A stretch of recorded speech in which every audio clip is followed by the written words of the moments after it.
buenos días, queridos radioescuchas, ¿cómo están? El día de hoy regresamos a un capítulo más de esta apasionante sección Entendiendo los endopostes. El día de hoy estoy muy emocionada de compartir este tema tan importante porque como estudiantes de odontología es necesario entender que cuando un paciente es tratado endodónticamente no es necesario rehabilitar con un poste y una corona. El día de hoy nosotros tenemos que buscar un tratamiento mínimamente invasivo.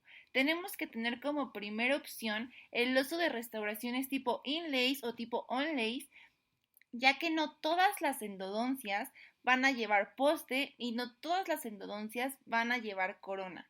Con el mismo hecho de hacer una endodoncia ya estamos afectando la estructura dental de una manera agresiva. Nosotros debemos buscar su rehabilitación de una manera mínimamente invasiva. Y el día de hoy vamos a hablar de los postes porque esto ha generado mucha controversia en el área de endodoncia. Sin embargo, es necesario entender que el uso de postes solo se va a utilizar cuando no hay estructura remanente para retener una rehabilitación. La restauración de elección para nosotros antes de escoger postes o coronas será una restauración tipo inlay o tipo onlay, siempre y cuando la estructura dental lo permita. Cuando ya no hay ningún remanente coronario estable, ahora sí se pensará en un poste y una corona, pero siempre pensando primeramente en una restauración inlay o una restauración onlay. Nosotros tenemos que entender que no todos los dientes con tratamiento de conductos van a requerir de un poste o de una corona. Lo ideal es cuidar las estructuras dentales remanentes, siendo lo más conservadores posibles. Esto es dicho desde la década de 1982. Desde esta década ya se está buscando el tratamiento conservador para los pacientes que han sido tratados endodónticamente. Y bueno, muchas veces nosotros pensamos que los postes serán una manera de darle soporte al diente, que como ya no hay suficiente estructura coronaria, haremos más fuerte al diente. Sin embargo, en la actualidad, diversos autores explican que colocar un poste en el conducto va a debilitar el diente en vez de hacerlo más resistente. ¿Ustedes qué piensan, queridos radioescuchas? Escríbanme aquí en el chat si esta afirmación de los autores es verídica o ustedes cómo han manejado el uso de endopostes. Y bueno, los autores como el doctor Nicholson explican que al hacer la instalación del poste en dientes tratados endodónticamente van a requerir una remoción adicional de la dentina. Es por esto que explican los autores que los postes, en lugar de hacer más fuerte y más resistente al diente, lo van a debilitar por la cantidad de dentina que hay que remover adicionalmente. Esto se conoce como el efecto Sancho. Este efecto es toda la cantidad de dentina que se va a dejar en la periferia del diente tallado para dar resistencia. También está el efecto férula, que va a aumentar el brazo de resistencia para que se evite una fractura. Cuanto más efecto férula tenga, más brazo de palanca voy a tener. Esto quiere decir que cuanto más dentina hay en la periferia del diente, menos probabilidad de fractura tendré. Y bueno, entramos al tema de la retención del poste. La retención del poste dentro del conducto radicular va a depender de varios factores. Entre ellos vamos a tener el diseño, la longitud a la cual debe de ir el poste, la forma, el diámetro. Muchas veces en los tratamientos de conductos se llega a ensanchar demasiado el conducto, que es necesario tomar en cuenta el diámetro para poder tener una retención efectiva del poste dentro del conducto. También vamos a ver la superficie y el tipo de cemento. Y en este punto de los 5 que acabamos de mencionar, este es el sexto y no es tan importante como los demás, pero es necesario tener en cuenta que al hablar del tipo de cemento, tenemos que entender que no podemos colocar diferentes marcas de cemento. Si ocupo un cemento de tal marca, debo de ocupar el adhesivo de la misma marca.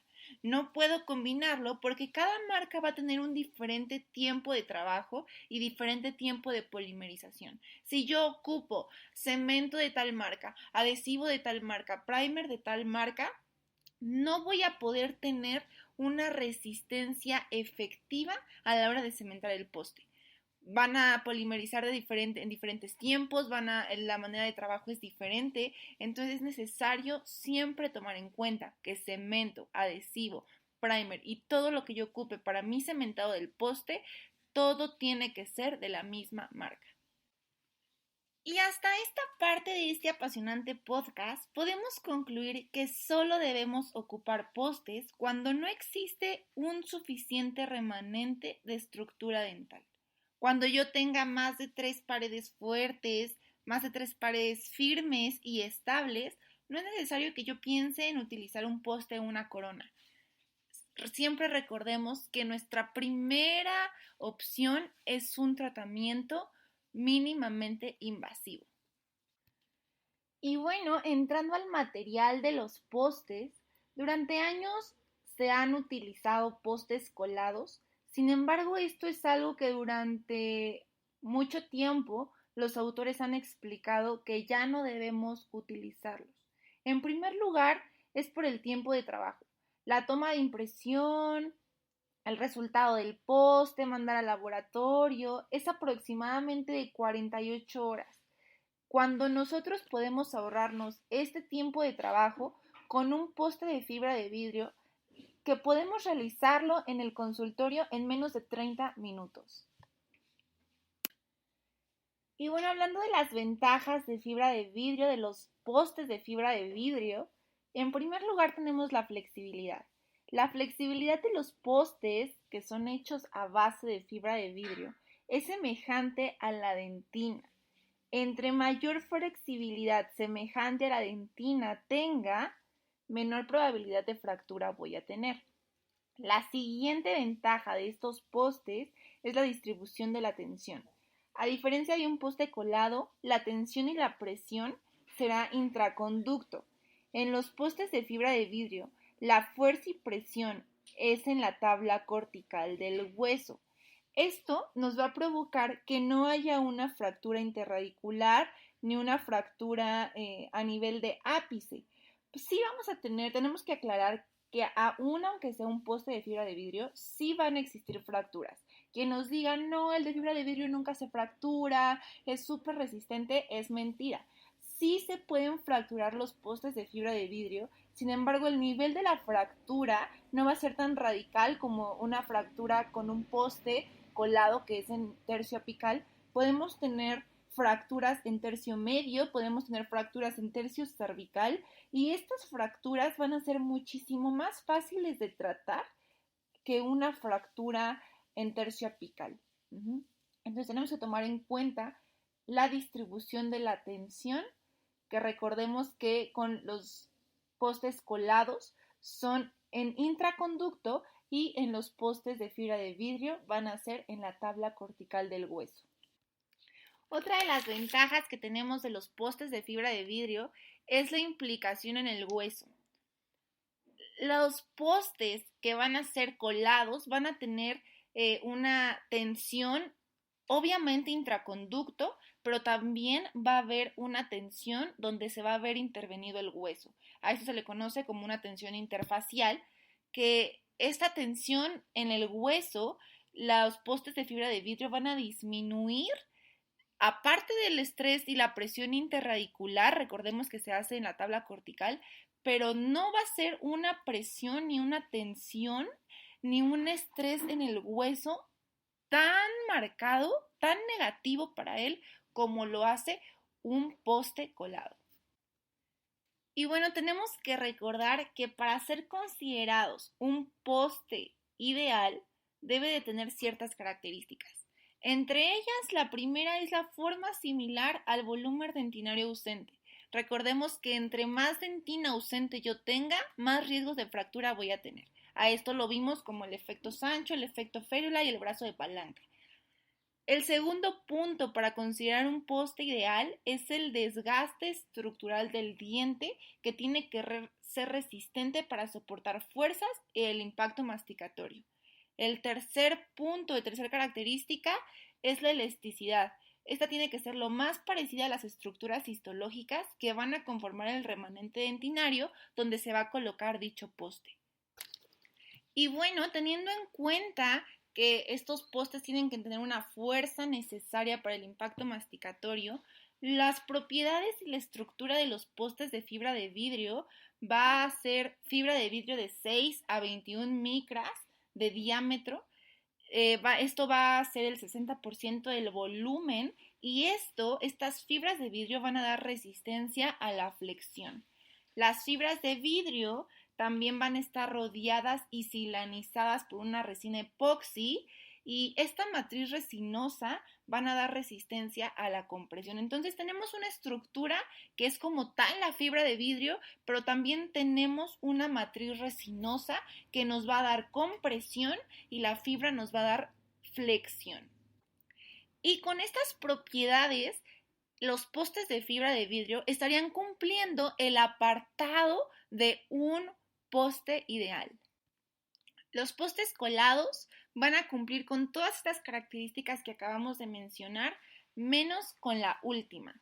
¿Por qué? Porque al haber un desgaste de dentina muy marcado y muy amplio, no va a haber una suficiente fuerza estructural para que no se fracture. Hay condiciones,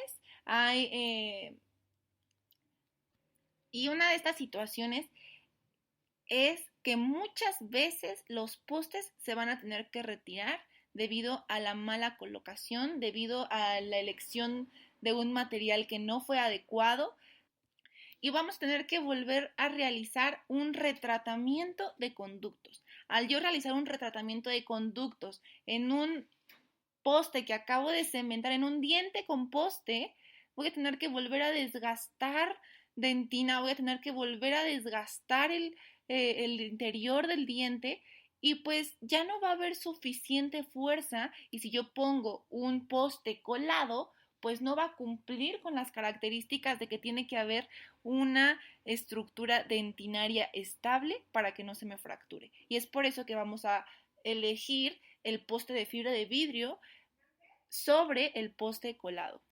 Recordemos nuevamente que no es que el poste de fibra de vidrio no se fracture, sí se va a fracturar dependiendo obviamente de las condiciones de nuestro diente, de las condiciones de la estructura remanente, pero el nivel de la fractura va a ser muy diferente y vamos a hablar de tratamientos muy diferentes si se fractura un poste colado a uno de fibra de vidrio.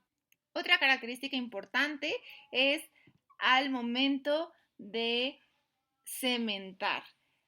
Cuando nosotros vamos a cementar nuestro poste de fibra de vidrio es importante que lleguemos a desobturar con una fresa de piso 1 y una fresa de piso 2. Nosotros no utilizamos las gates porque las gates corremos el riesgo de perforar nuestro diente, de perforar nuestra raíz y vamos a realizar más o menos esta desobturación hasta tercio medio. Y vamos a cementar primero limpiando el conducto con alcohol al 96% para retirar todo residuo de eugenol que tengamos gracias a la obturación del tratamiento de conductos. Después vamos a lavar y vamos a secar el conducto. Vamos a hacer un grabado ácido de 15 a 20 segundos interradicularmente y también vamos a hacer un grabado ácido de la parte de la dentina y el esmalte. Vamos a lavar con agua 30 segundos, secamos, airamos y colocamos nuestro cemento dual. Recordemos que tiene que ser de la misma marca. Cemento adhesivo y primer. Otra cosa súper importante que tenemos que hablar el día de hoy es que desde el 2017 los postes de fibra de vidrio no se silanizan. Solo se va a ocupar el silano en restauraciones cerámicas. La fibra de vidrio no necesita silanización. ¿Por qué? Porque este silano no va a dejar que se lleve a cabo la fotopolimerización. Es súper importante recordar la manera de manipular las postes de fibra de vidrio. No podemos agarrarlo con las manos porque afectamos la porosidad del poste. Es importante que este esté individual, que esté sellado y que esté estéril para no interferir con su aspereza. y que se fije adecuadamente la raíz. Y esto ha sido todo por hoy, queridos radioescuchas. Nos vemos hasta la próxima.